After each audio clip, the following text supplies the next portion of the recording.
ایک صحابی ہے، یا رسول اللہ تنگی ہے رزق کی، کوئی وظیفہ بتائیں۔ کتنے لمبے لمبے وظیفے لوگ پڑھ رہے ہیں کہ کاروبار کھل جائے اور روزی بڑھ جائے، کتنے لمبے چوڑے، کتنے کتابوں میں ایڈے ایڈے بڑے وظیفے لکھے پہ، پڑھوں یہ بندہ بڈھا ہو جائے۔ میں قربان جاؤں یا رسول اللہ آپ کی شفقتوں پر، آپ کی رحمتوں پر، سنو یہ کرو، میری بات نہیں ہے، میرے نبی کی بات ہے۔ تجربے کی وجہ سے کرو گے تو کچھ نہیں ملے گا، یقین سے کرو گے تو دروازے کھلتے دیکھو۔ کہ یا رسول اللہ ارید ان یوسع علی رزقی، میں چاہتا ہوں میری روزی کھل جائے۔ تو آپ نے کہا ادم علی الطہارہ یوسع علیک رزقک، تو باوضو رہا کر تیرا رزق کھل جائے۔ کوئی زور لگتا ہے وضو؟ تمہارے یہاں تو سردی ہوتی ہی کوئی نہیں کہ بھئی ٹھنڈا پانی ہے کیسے وضو، یہ تو ہمارے لیے مسئلہ ہے کہ بھئی ٹھنڈا پانی ہے کیسے وضو کرو۔ وہ ہمارے گاؤں کا مراسی مجھے مل گیا، میں نے کہا چل نماز پڑھے گی، نہیں جی میاں جی سردی بڑی نہ لے جاؤ، سردی بڑی، مراسیوں کو سردی زیادہ لگتی ہے۔ میں نے کہا نہیں آج تک نماز پڑھا کے چھڑنا ہے۔ میں اس کو لے کے جب وہ ٹوٹی پہ بیٹھا نا، جو ہی ہاتھ پہ پانی، وہ حالے ہو ٹھنڈا پانی ہے، وہ حالے ہو ٹھنڈا پانی۔ تمہارے لیے تو یہ مسئلہ بھی نہیں کہ ٹھنڈا پانی، میرے نبی کی یہ سارا مجمع لے لو، یہ اوپر مستورات لے لیں، ادم علی الطہارہ یوسع علیک رزقک، میرے نبی نے فرمایا باوضو رہنا شروع کر دے، اللہ تیرا رزق کھول دے گا۔ اب یہ اللہ رسول کی آپس کی بات ہے تو میری بات ہوتی تو دیوار پہ مار دو، تجربہ کرو۔ نبی کی بات کو تجربہ کر کے نہیں کرتے، یقین کے ساتھ کرتے ہیں۔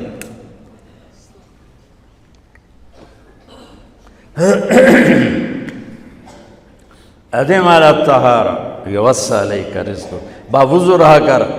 اچھا باوضو رہنے کے اور فائدے، اللہ پیار کرتا ہے، شیطان ڈرتا ہے، اور وضو ہوگا تو نماز آپ ہی پڑھی جائے گی، چلو یار وضو ہے 4 فرض ہی پڑھ لو گی۔ ایک دفعہ شیطان آیا ہمارے نبی سے ملنے، تو آپ نے اس سے پوچھا تیرے دشمن کتنے؟ کہنے لگا 15۔ آپ نے فرمایا کون کون ہے؟ کہنے لگا پہلا تو تھوڑا ہی نمبر ہے، پہلا نمبر تو تھوڑے نال میرا لگو ہے۔ پھر کہنے لگا وہ مسلمان جو 24 گھنٹے باوضو رہتا ہے وہ میرا بڑا دشمن ہے۔ جو باوضو رہتا ہے اور باوضو سوتا ہے، ایک فرشتہ اس کے لیے بندگی کا ثواب لکھتا رہتا ہے۔ خیر واپس آتا ہوں، میرے نبی نے فرمایا 4 باتیں لے لو اور دنیا بھی تمہاری آخر، ساری PIA زندہ ہو جائے گی، ساری اکانومی زندہ ہو جائے گی، ساری معیشت زندہ ہو جائے گی۔ 5 بھی نہیں، 1 انگلی بھی آپ نے نیچے کر دی، کہ یہ بس اتنی لے لو۔ حفظ و امانت، صدق حدیث، حسن خلیقت، عفت فی طعمت۔ کیا خوبصورت!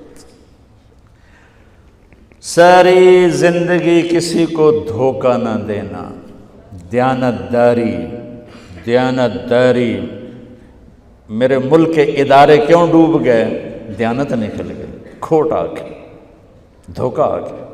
میرے نبی نے کہا حفظ امانت، کبھی امانت میں خیانت نہ کرنا، صدق حدیث، کبھی جھوٹ نہ بولنا، ہمیشہ سچ بولنا۔ میرے نبی نے فرمایا میرا امتی ہر گناہ کر سکتا ہے، 2 نہیں کر سکتا، ایک جھوٹ کبھی نہیں بولے گا، ایک دھوکہ کبھی نہیں دے گا۔ میرے نبی کی 2 صفتیں ہائی لائٹ ہوئیں، صادق اور بولو کیا ہیں؟ کوئی اور بھی تو ہو سکتی تھی، جس سے مشہور کیا، قاب قوسین بھی تو ہے، اور ادنا بھی تو ہے، واللیل بھی تو ہے سیاہ زلفوں والا، والضحیٰ بھی تو ہے روشن چہرے والا۔ کس سے مشہور کیا؟ صادق امین۔ اگر آپ مجھ سے سوال کرو، میں ممبر رسول پہ بیٹھا ہوں کہ مولانا صاحب سارے دین کو 2 لفظوں میں بتاؤ، ساری شریعت کو، تو میرے پاس دو لفظ ہیں، سچائی اور امانت داری۔ آپ مجھ سے سوال کرو مولانا صاحب ساری دنیا کے کفر کو بتاؤ، تو میرے پاس دو لفظ ہیں، جھوٹ اور دھوکے بازی۔ جھوٹ اور خیانت، پوری دنیا کا کفر ان کے اندر چھپا ہوا ہے۔ سچائی اور دیانتداری، پوری دنیا کا اسلام اس کے اندر چھپا ہوا ہے۔ دیانت اور سچائی یہ بیج کی طرح ہے، اور پورا اسلام پھر باغ بن کے پھلتا پھولتا ہے۔ جھوٹ اور دھوکہ یہ بھی بیج کی طرح ہے، پھر اس سے کفر کا جنگل کانٹوں بھرا جنم لیتا ہے۔ میرے معاشرے سے جھوٹ نکل جائے، دھوکہ نکل جائے، یہ پاکستان جنت کا ٹکڑا ہے۔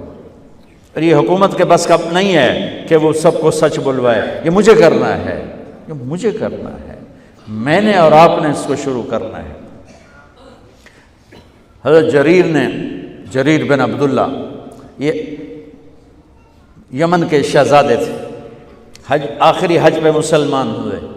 اپنے نوکر سے فرمایا گھوڑا خرید کے لا، میں پیسے یہاں پیمنٹ کروں گا۔ وہ منڈی میں گیا، 300 روپے کا گھوڑا لے کر آیا۔ جب انہوں نے گھوڑے کو دیکھا تو وہ قیمتی تھا، مالک کو پتہ نہیں تھا، اور یہ گھوڑوں کی نسل کے پہچاننے والے اس سے کہنے لگے تیرے گھوڑے کے 400 کر دوں؟ کر دو۔ بڑا حیران ہو کے دیکھنے لگا، بھائی ہے کہ آپ تو مجھے چیز خریدنی ہے تو میں گھٹاتا ہوں، اور اجمل نے بیچنی ہے تو یہ اس کی قیمت بڑھاتا ہے، اور یہاں خریدار کہہ رہا ہے 400 کر دوں؟ وہ کہنے لگے کر دو۔ کہ 500 کر دوں؟ کہنے لگا کر دو۔ کہ 600 کر دوں؟ وہ تھوڑا تھوڑا گھبرانے لگا، بھئی یہ چکر کی ہے۔ 700 کر دوں؟ 800 کر دوں؟ وہ کہنے لگا حضور تسی لینا تے لو، پر میرا مذاق تھا نا، تسی اٹھو کدی لین والے بھی پیسے بتائے، تسی میں نے 300 دے میں جاواں۔ کہنے لگے اس کو 800 دے دو اور گھوڑا باندھ دو۔ وہ حیران، خوشی سے چھلانگے مارتا ہوا گیا۔ تو جب وہ چلا گیا تو نوکر نے پوچھا میں جب 300 میں سودا کر کے آیا تھا تو 500 کس خوشی میں بڑھائے؟ فرمایا میرے بھائی اس کے گھوڑے کی قیمت 800 تھی، 300 نہیں تھی، اور میں نے نبی کے ہاتھوں میں ہاتھ دے کے یہ وعدہ کیا تھا زندگی بھر کسی کو دھوکہ نہیں دوں گا، سب کی خیر خواہی چاہوں۔ تو بھائیو میرے اداروں میں کس ٹیلنٹ کی کمی نہیں، صلاحیتوں کی کمی نہیں، دیانت کی کمی ہے، قوت عمل کی کمی نہیں، سچائی کی کمی ہے۔ حجاج بن یوسف ایک ظالم گورنر گزرا ہے، اس کے خلاف بغاوت ہوئی، وہ ناکام ہو گئی۔ تو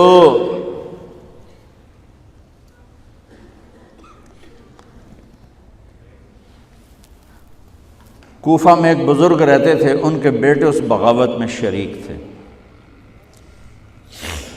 وہ چھپتے چھپاتے کئی سال کے بعد واپس آ گئے۔ ابن خراش ان کا نام تھا۔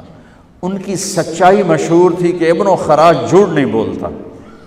حجاج کو پتہ چل گیا CID سے کہ آ گئے، تو اس نے کہا آج ابن خراش کا امتحان ہوگا۔ اس کو کھانے پہ بلایا، عنوان ہی نہیں بنایا تفتیش کا، کھانے پہ بلایا اور کھانا شروع ہو گیا۔ باتوں باتوں میں کہتا ہے ابن خراش آپ کے بیٹے ہمارے خلاف لڑ کے بھاگ گئے تھے، کوئی پتہ ہے؟ تو ابن خراش ہنس پڑے، کہنے لگے حجاج زندگی موت تو اللہ کے ہاتھ میں ہے، گھر آئے بیٹھے۔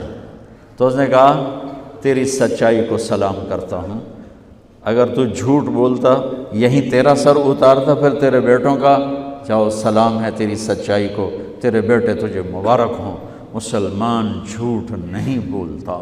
میرے نبی سے پوچھا گیا یا رسول اللہ کیا مسلمان بزدل ہو سکتا؟ کہا کیا مسلمان بخیل ہو سکتا؟ آپ نے کہا۔